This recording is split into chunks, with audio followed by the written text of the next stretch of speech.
ಈಗ ನೀವು ವಿಚಾರದಲ್ಲಿ ಅವ್ರು ಹೇಳಿದ್ದೀರಿ. ಕೇಳಿದಾರ ಕ್ಷಮಾಪಣೆ ಅದನ್ನು ಕೇಳಿ ಹೇಳಿದ್ರಲ್ಲ ಅವರು. ಎಲ್ಲಿ ಹೇಳಿದ್ರು ಹೇಳಿ. ಸ್ಟೇಟ್ಮೆಂಟ್ ಓದಿ ಸರ್. ತೆಗ್ಸಿ. ವಿಷಾದ ವ್ಯಕ್ತಪಡಿಸಿದ್ರು ಅಂತ ನೀವು ಯಾವ ಮಾಹಿತಿಯನ್ನು ಹೇಳಿದ್ರಲ್ಲ? ನೀವು ಹೇಳಿ. ವಿರೋಧ ಪಕ್ಷ ನಾಯಕರೇ, ವಿಷಾದ ವ್ಯಕ್ತಪಡಿಸ್ತೀವಿ. ವಿಷಾದ ವ್ಯಕ್ತಪಡಿಸ್ತೀವಿ.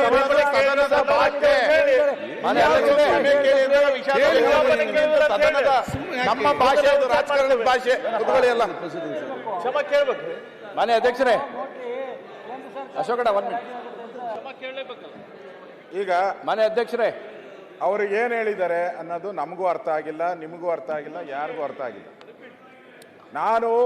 ನಾನು ಕೇಳಿದ್ದು ನೀವು ತಪ್ಪು ಕೊಟ್ಟಿದ್ದೀರಾ ಇಲ್ಲ ಫಸ್ಟ್ ಹೇಳ್ಬೇಕು. ಅವರು ಈ ಸದನಕ್ಕೆ ಮಾಹಿತಿ ತಪ್ಪು ಬಂದಿದೆ, ಯಾವ ಅಧಿಕಾರಿ ಕೊಟ್ಟರು ಅನ್ನೋದಾದರೂ ಹೇಳಿ. ಇಂಥ ಅಧಿಕಾರಿ ಕೊಟ್ಟರು ಅಂತ ಹೇಳಿ. ಅದು ಇದಾಗಿದೆ ಸದನಕ್ಕೆ, ನನ್ನಿಂದ ತಪ್ಪಾಗಿದೆ ಅಷ್ಟೇ. ಇನ್ನೇನು ಬೇರೆ ನಾವು DBT ಅವೆಲ್ಲ ನಾವು ಹಿಂದಿನ ಕಾಲ ನಾನೇ ಇದ್ದಾಗೆ ಮಾಡಿದ್ದೀನಿ DBT.